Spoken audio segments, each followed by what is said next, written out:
You're listening to Honestly Aging by Friends Life Care VigR, a podcast where we explore what it's like getting older, the peaks, the valleys, and everything in between. In this season of Honestly Aging by Friends Life Care VigR, we're covering topics related to vibrant aging. I'm your host, Cheryl Praska. Let's grow old together.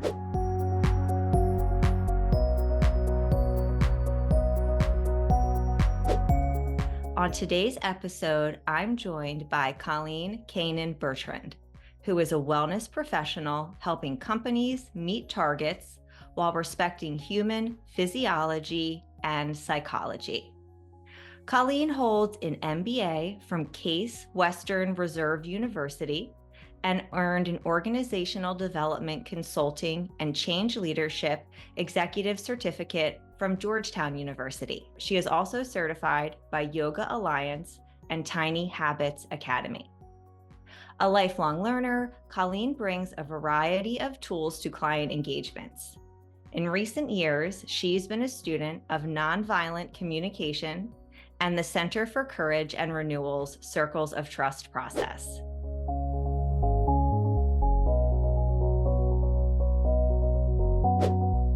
Colleen, welcome in and thank you for being here. How are you? I'm doing great, Cheryl, and I'm really excited to be here. So, you're joining me today to talk about nonviolent communication. To get us started, can you give a brief introduction to nonviolent communication and why it's important? Yeah, for sure.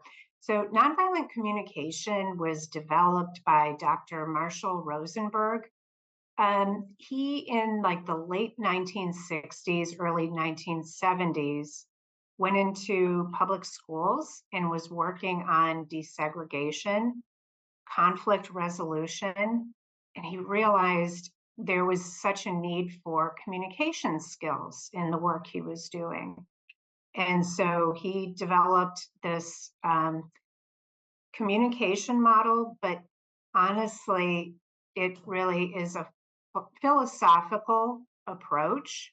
It's simple, and yet it runs quite deep. So I am a student, but I would say I mostly studied communication, a form of communication called compassionate communication.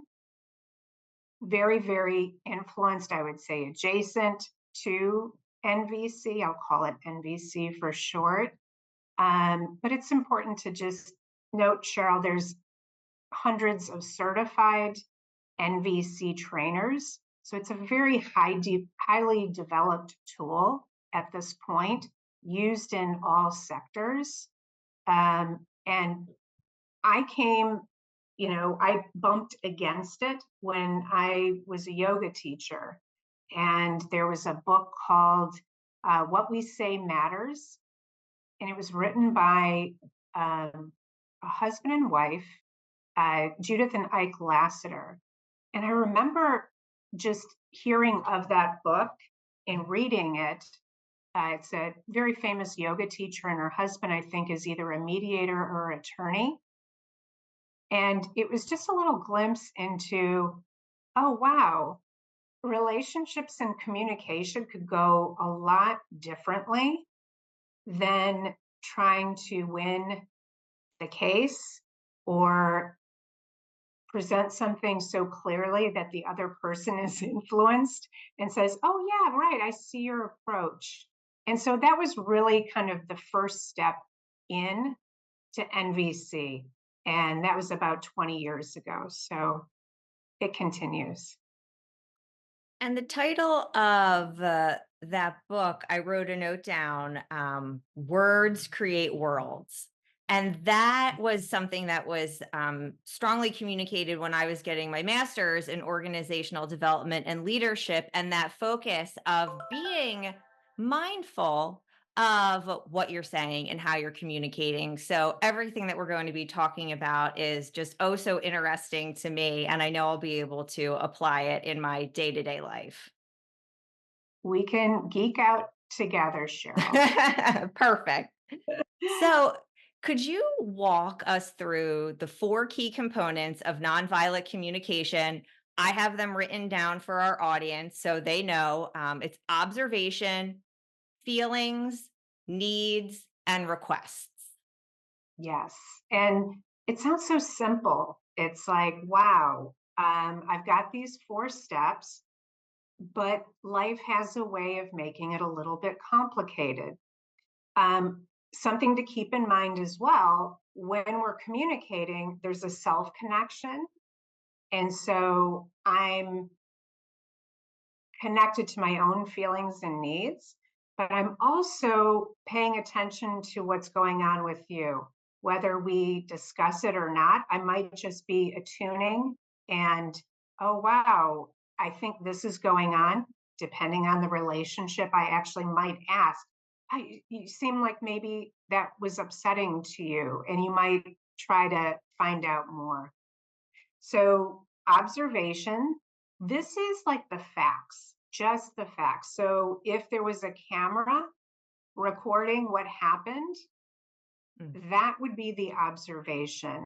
And this is actually, I'm going to be honest, where we can get a little stuck because most of us really go right into an evaluation or a diagnosis. Things happen very quickly. Um, for example, you did not answer my text message that I sent yesterday. Total hypothetical.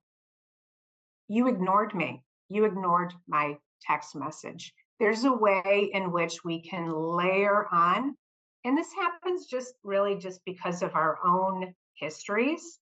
Some or the situation could be just a charged situation. And so I could think you've done something to me, or I could even go into shame and say, I, I don't matter. And so observation versus evaluation or diagnosis.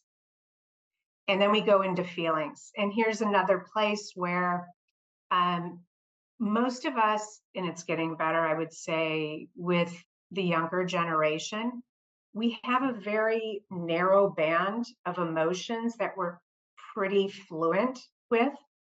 For some people, it can really come down to happy, sad, happy, mad. But if you or your listeners, Google, um, a feelings wheel or just a list of feelings, it's quite rich. And so this is really important because the next component of NVC is needs. So my feelings let me know whether my needs are being met, or not well met. And then the final is a request. And here's another place where sometimes we can just slip a bit because I can feel like I have made a really kind, clear request. And if that other person doesn't do it and doesn't follow my request, my reaction lets me know whether that was actually a kindly worded demand. So I could say, Cheryl, you know what? I really appreciate response to my text messages. Could you respond within 24 hours? So that's a request. And say it's 25 hours or 2 days, and then I come back at you with a lot of anger. There could be a little bit of confusion on your part where, like, wait a second, you just asked, it was just a request. And so that's the other part of NVC is we are trying to unplug from controlling other people and circumstances. It actually connects us with our power. It actually helps people connect with their natural desire to give. So that was a very kind of long way around OFNR, but that's the start in really the skeleton of NVC. And some takeaways for me, the the observing and not immediately jumping to conclusions, the checking in with, you seem sad. It seems like this is a tough topic for you. It gives the other person the opportunity to say, yes, that's how I'm feeling, or no, I'm not feeling this way. I'm actually feeling this way. Or no, just these other things are going on. And yes, I kind of am taking things out on you right now. So that's pretty poignant to me. And the emotions wheel, I will link it in the show notes. My colleague, who is a therapist, showed me the emotions wheel to show to my son because he's always like, "Are you happy? Are you happy? Are you happy?" I'm like, "Well, maybe you need to expand your emotions a little bit Like, here and I'm just try to start delighted. young." Yeah, yeah, right. Yeah, S- yeah. And I love what you just said about checking in. There's so many times we're just missing each other. And again, it can be from just the general speed of life that there's not sort of a time to like, hey, let's double click on this and spend a little more time. It also can come from the fact if I've had maybe a history of bad experiences, I might not check things out. And so it's an attunement process. And the people that we want to really build more of a heart connection, hmm. it's really worth playing here. And one thing I'll just say really early on in our conversation, keeping these tools as an internal practice, I think is the best advice I would even just start out with. Is sometimes we get excited, and especially those of us that are on a growth learning path, and we just want to like share it with others. And we can sort of um, try to get other people to follow what we're doing. And so I think this also falls under the request versus a demand. People don't like to feel like someone's doing something, especially psychological, with them. And so for me, a lot of this has been a very internal practice. Today, I'm talking to you about it really the first time I've talked in any sort of public way about NVC because it it's been very powerful for me, and yet it's not like I'm trying to get the whole world to communicate in observations, feelings, needs, and requests. I'm not going to jump on that bandwagon. Does that make sense? It does make sense. And I know from working at Friends Life Care for 7 years that our members and our broader audience oftentimes are lifelong learners, and they like to learn new concepts, and they do have that growth and learner mindset. So as far as introducing this way of going about life, I know that they will appreciate hearing this. And maybe we have some experts out there too who will, I I'm think that sure, say, "We did a great job." for sure. I thought about that actually preparing for today. There could be certified NVC trainers listening to this. There's could be people who've already read Marshall Rosenberg's book. There could be people who've never heard of this and they're like, non-violent? Wow, that is a very strong way of putting it.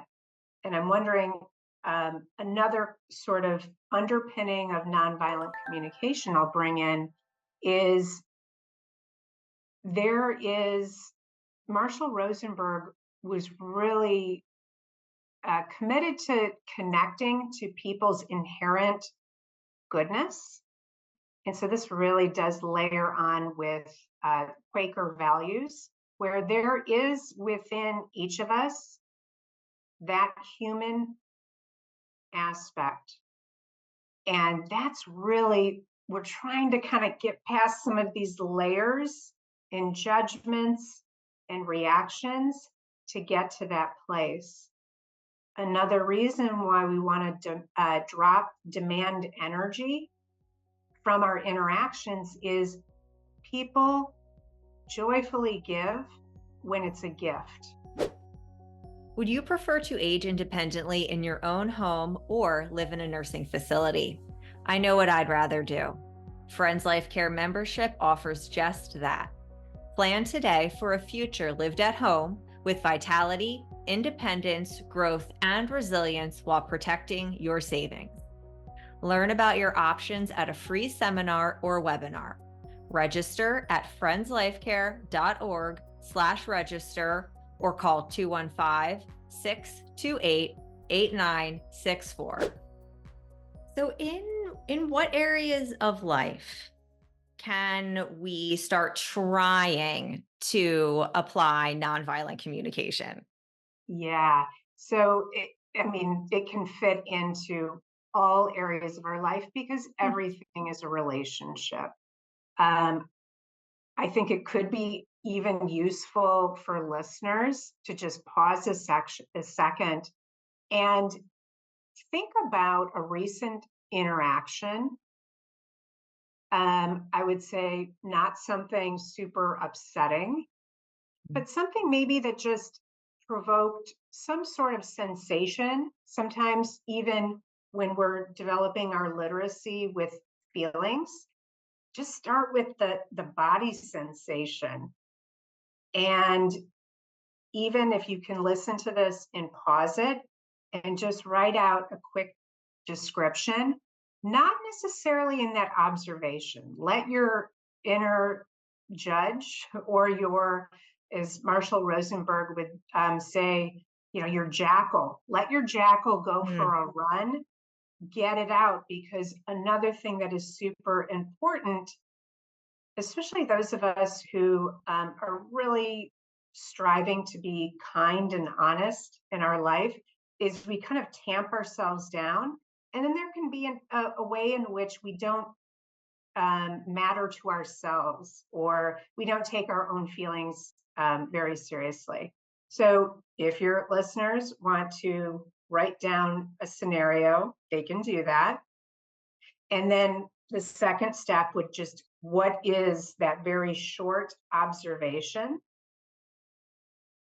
And then underneath that, maybe it's at the time of the situation, that conversation, the stimulus that elicited some sort of feeling. Could you map out the sensations, the feelings that came up, and what were the needs that were either being met or not met? And then you can also, if you want to spend even more time with it, play with it, is how are you feeling about it now? Because sometimes it can take a while. We can have an interaction, and in the moment we felt one way, and then it's been a few days and it feels, it's changed a little bit. This sort of exercise is really where I'm seeing a lot of potential for NVC, Cheryl, because it can help us then go back to the person. And what we do then is, we've gotten the jackal has gone for a run. I'm not coming to you with all kinds of energy and feelings that you're going to be trying to field, and it might be too much for you. I've already gotten that out. I've written it on paper. I might even have talked to it with a friend and just said, oh my gosh, I really need some empathy here. I come to you, hey, Cheryl, remember when I texted you? And then you could answer, oh yeah, I remember that. So now we've got a place to start our next conversation. And then I could share, when you didn't reply to my text, I started feeling like I wasn't important. I was really kind of confused. And, I really have a need for clarity and reciprocity. And I'm just wondering if in the future, would it work out? Like, could you answer my text within a day? I don't know, would that work for you? And the chances of both of our needs being met in that kind of conversation are higher. They're higher that both of our needs matter. And we could actually leave that conversation closer and more connected than if we just did not have the conversation before.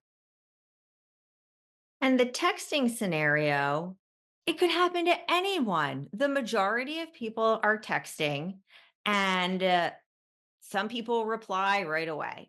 Some people, it'll take a couple of days. And in today's world, I feel that we're so used to immediacy.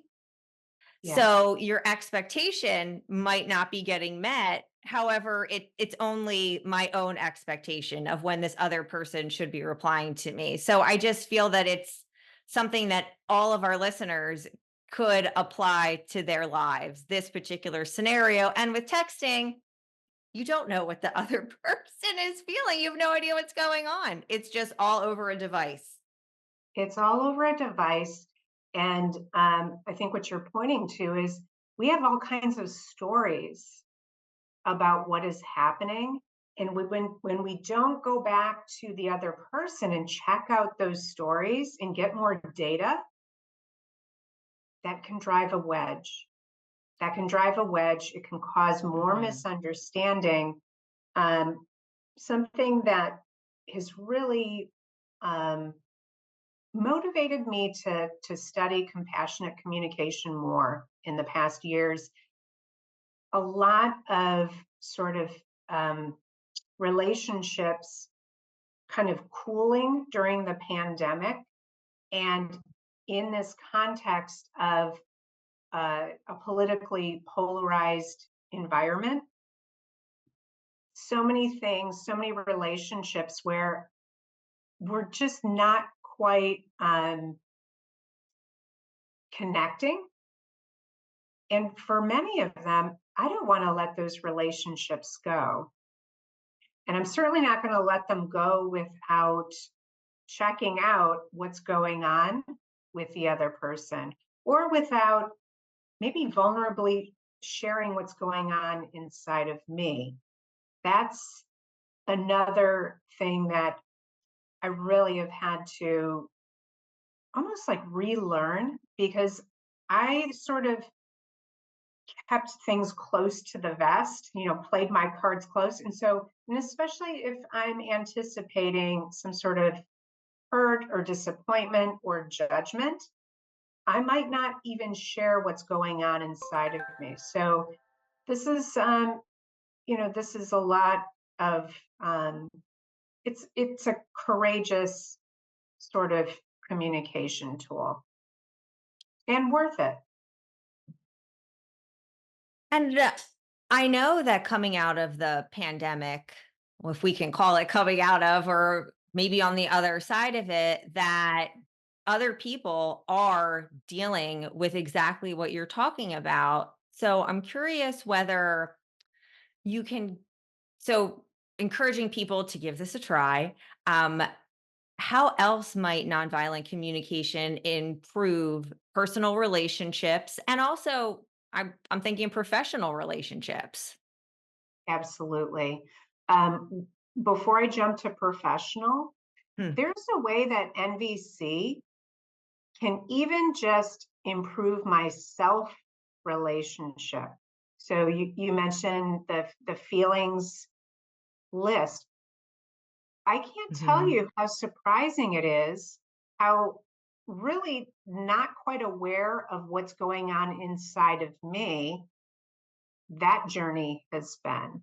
And so there's a way that we can practice NVC invisibly, internally, and it's going to improve things, whether we use this tool externally with someone else. So starting with the self connection, which is a huge component for everything. In the professional environment, it's really challenging where many people are working in a hybrid sort of arrangement. Communication is very challenged. There's also a lot of emphasis now on creating certain types of cultures within organizations. A cultural context is almost like a soil that can support all kinds of, if you want to have people collaborating, you're going to have a culture that has some trust. If you want to have people very entrepreneurial, again, you're going to have a certain type of culture. Our interactions are culture building. They're like little interventions, using an organizational development term. So every meeting that we have, every interaction, it's a way to show up embodying what it is we're trying to create in our organizations. Meetings, for sure. That, I think there's a lot of potential, and I love doing facilitation work because you can set up a container, meaning the setting for the meeting, the agenda, and it really invites people to drop in and be a lot more present. It doesn't necessarily happen all at once. This could take time, but NVC could be a fantastic tool to sort of bring people, their hearts into what they're doing.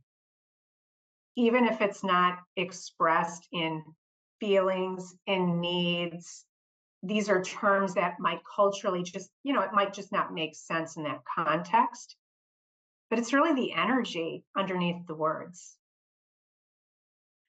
And something that I'm constantly working on, personally and professionally, is bringing people in as early as possible with decision making and trying to just hear people's thoughts and ideas and get comfortable that they're oftentimes not my thoughts and ideas, and letting things go in an unexpected direction that people are probably going to get more on board with because they've been involved. And even if we don't move forward in their direction or their idea, they've at least been heard out, and they've at least gotten to contribute to the ideation. I love that. I love that. When we bring people in, there's going to be more buy-in. There's going to be, you mentioned an idea that you did not even come up with. And that sort of relational, collaborative, creative process, guess what? It gets a little bit messy. It could take a little bit longer. And so this is where, if we can relax our need for certainty, because there's universal human needs, and certain ones are up for us more at certain times than the other, but they're universal. But, planning for certainty, efficiency, productivity, convenience, these are not the ingredients for a growth organization or a very satisfying life, right? And so that sort of bringing people in early, we have to develop our own kind of patience, and it's serving some other needs that we have and reminding ourselves, okay, this isn't the most efficient way to do it, Or I'm feeling a little nervous because this person's bringing up an idea and I don't even know how we could implement that. I don't know if that was a little bit about what you were thinking or if there was like another scenario that you wanted to share. That is what I was thinking, and it brought forth some obstacles that we're going to need to be aware of when we're practicing NVC, this compassionate communication. And what what other obstacles can you warn us about that might be headed our way as we try this out? Yeah, one thing I wanted to just with the scenario we were on, this is something I see in organizations that's I think it's important to be aware of. Sometimes we do invite people in for input, and then we go on and we say, thank you, and we've got it from here. And then we don't circle back to those people and let them know that their input was important. And if they don't see that there was any sort of value in them opening up Mhm. in that setting, especially when we're talking about a power differential, I'm just going to name that as a potential, I'd call it an obstacle, but it's a little, it could be troubling. It could be like a little ditch on the side of the road. So if I am going to, and especially someone in a different power, we're talking about power structures or reporting structures. If I ask you to really open up or get creative with ideas, and then I don't use your ideas or I don't close the loop in some way, it actually could prevent you from wanting to open up and do extra thought partnering with me in the future. So that's one. I think in general, an obstacle is breaking out of, I touched on universal human needs. Needs have a bad rap with a lot of us. We don't want to be need-y. And so we can assume, like, oh, is it okay for me to need that? Or, oh, my needs for shelter and my material needs are covered. That should be enough.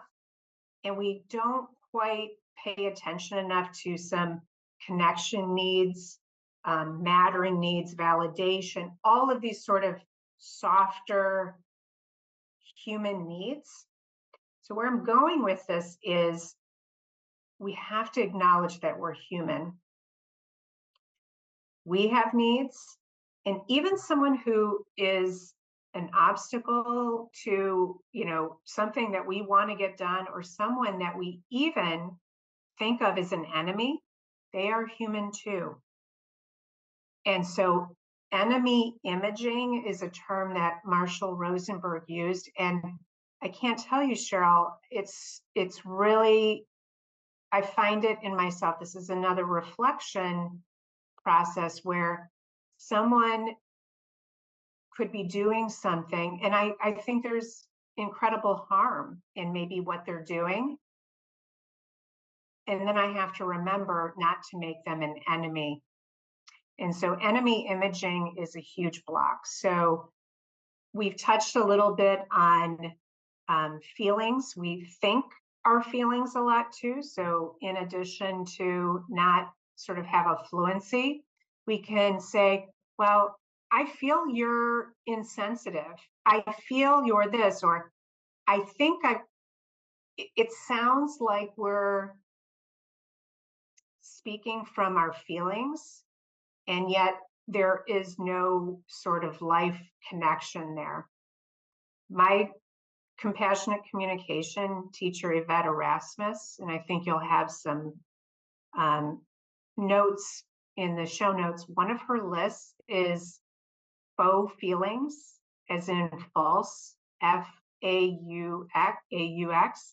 And there's just a whole way in which we think that we're sharing our feelings, but they really are just thoughts and judgments. And Mm. so that can really, I know, I do it. I'm oh, guilty. oh, I've done all of it. I'm doing all of it. Um, so universal needs, it's not like only certain people get needs and others don't. Feelings, we can be thinking them, we can avoid them because there is a way. Some of the feelings also, grief, sadness. Oh boy, I think, you've already corrected me with coming out of the pandemic. I mean, being on this side, I think there's a lot of grief work that a lot of us are still going through. And there's a part of us that will avoid, the mind almost tries to rescue us from those feelings. And so we'll start to feel that little sinking feeling, and maybe some tears come to our eyes, and immediately thoughts will come, and I'll start making a story. And it's like I distract myself from actually going there. So remembering that feelings are felt in the body, very important. Um, I don't know if I've given you enough obstacles. I don't want to discourage you or anybody else, but there is some deprogramming that we're doing here with this model. And you've shared so openly about your personal experiences with the pandemic and what you've gone through there. And I've gone through similar like feelings and emotions and struggles. And I'm curious whether there's any personal experiences with nonviolent communication that you'd like to share, and specifically anywhere you have found it has worked well for you, either in your work or in your personal life. Yeah. I think I would go back and maybe expand a little bit on that, preparing for the next conversation process. Hmm. So I put a lot more um, self-reflection time into preparing for conversations. What it does, Cheryl, is then when I am with that other person or in the meeting in the group, my need for trying to control what is going on, I let that go. I save my energy for just being responsive, noticing what's going on in me, noticing what's going on with them, noticing, saying something, noticing how that lands. But there's a lot of upfront work going into that. What I have found is this is a little bit of a flip in how I approach things. And it ends up being a flip in how I use my energy. In the past, I would prepare minimally and sort of in my mind think, okay, I'm going to say this, she's going to say this, and I'm going to say this, and then I get what I want. I'm received, they understand me, and then it's all great. And then you can see invariably you go into the conversation, and by the first 5 minutes it's gone off the rails, and then my energy then is trying to get it back onto my plan. So this I share just as an example of really where I'm at with NVC. A lot of it, the self-awareness work is ongoing, but the ongoing conversations, ongoing. I have one, and ooh, wow, I've got more data here. I leave it. I do a little processing, and then it's like, okay, what do I do with this now? Then it's the next step. So to your you know your desire for more creativity and collaboration, this is really the guts of a collaborative process. because the conversation is never ended. It's always going on, and there's always some sort of shift or an opportunity to actually get more needs met. So instead of I get my way or you get your way. So when I was in business school, so much of the communication emphasis was on speaking clearly and influencing and trying to move my agenda or my interests forward. That's not wrong.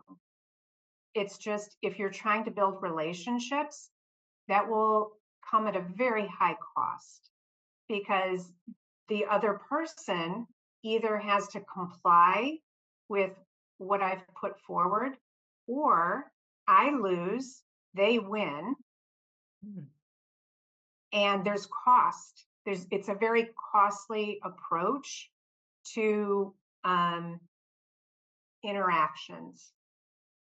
So I'm trying to spend more time in the messy relational long-term game because it actually has, first of all, it saves energy in the long run. It creates more connection, which is more exciting than a black and white win-lose scenario where there's a lot of fear and vigilance. So that was kind of a long-winded response there. I'm going to Well, pause. two notes that I wrote down that I are my obstacles are I was laughing with the listening. I do that all the time where I'm going to say this, they're going to say this, I'm going to say this back. And I've had a whole conversation with myself and made all these assumptions about how someone else is going to react, respond. And that's, based on bringing up what you said before, all my history with this person or people like that. So that's an area of improvement for me and my desire for closure. Where I heard you say that all these relationships and situations are ongoing. I'm thinking, well, I like closure. How do I get closure on these things? So they're just two I wrote down: listening, closure, my obstacles. So that's where I'm going to be working this week. That's awesome. And just know that those places that you identified, those are your edges.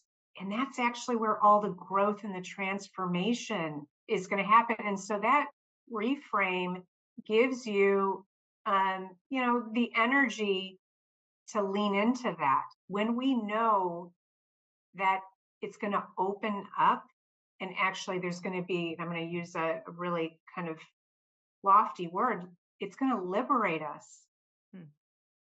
So those obstacles are your portals to liberation. I know that I want to learn more about nonviolent communication. And for our listeners who want to learn more, you've already given out some resources. Curious about any other resources you can point us to learn more, which I'll also be sure to link in the show notes. Yeah. Thank you. I would encourage, there's so many resources out there. It's incredible. Um, it's actually too much at times. Hmm. Uh, your listeners could pick up Marshall Rosenberg's classic book, Nonviolent Communication.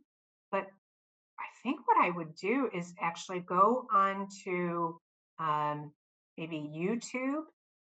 I think I have a link to one video of him because this Mhm. is the subtitle of the book. His book is A Language of Life. We almost need to play with this or observe it in action so that we can see this other way of being, because it's not so much the words, Cheryl, in the ideas, it's the energy behind it. And so go on YouTube, Marshall Rosenberg, just watch some videos. Yvette Erasmus my teacher. She has a free, she has a podcast. She's got a Wednesday community call. People will come forward and bring, oh my gosh, I had this happen. How do I script my next conversation? And even just as a listener, there's ways that you can take this in and you're like, wow, I think I could use a little bit of that script in my situation. So I think seeing it live, listening to it live, tons of books there are, the feelings and the needs and the sensations list. I would say the sensations too, because again, it can be a little hard to, what am I feeling? What am I feeling? Wait, I'm tight in the throat.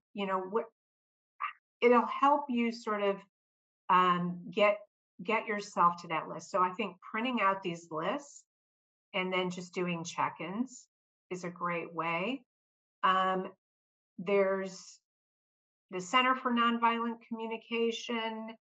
There's tons of resources there. There's even like a little cottage industry of NVC and grok these cards. I've got a couple kids still at home, and these are feelings and needs cards. And these decks of cards, someone could be kind of upset. These are all the feelings.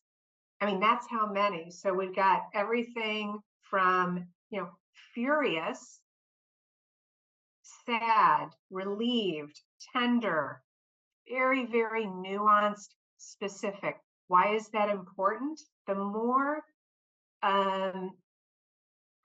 specific I can get with my feelings, the more I can map that onto the needs, and then I can make a very targeted request. So if anybody's interested in grok cards, it can be a fun game too. So YouTube, the certifying NVC organizations, Yvette Erasmus.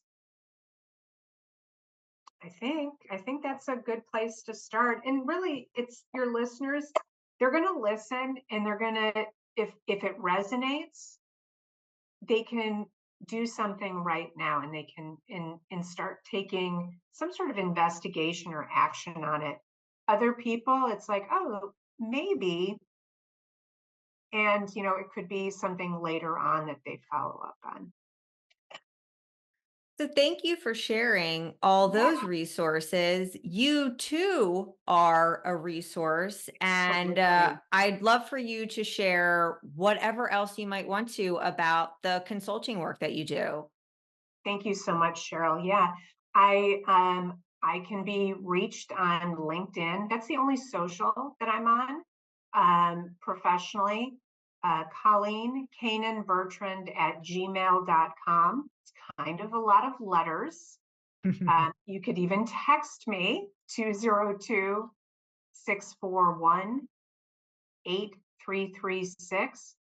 Honestly, it can start with just a conversation, a discovery conversation with what's happening in your organization. I really spotlight employee engagement and well-being. I've created classes, programs, looking at burnout specifically, but even retreat facilitation, meeting facilitation. But I'd really like to start with those conversations, even if it doesn't go into a needs assessment, because everything is tailored to whatever the situation is with your employees. You want to meet people where they are. And the other huge thing is it really has to connect with the organization's mission, vision, and goals. It really does. Your employees want to do a good job. They want to meet expectations. It's not always easy to see how programs and initiatives tie to that and also meet the employees' needs.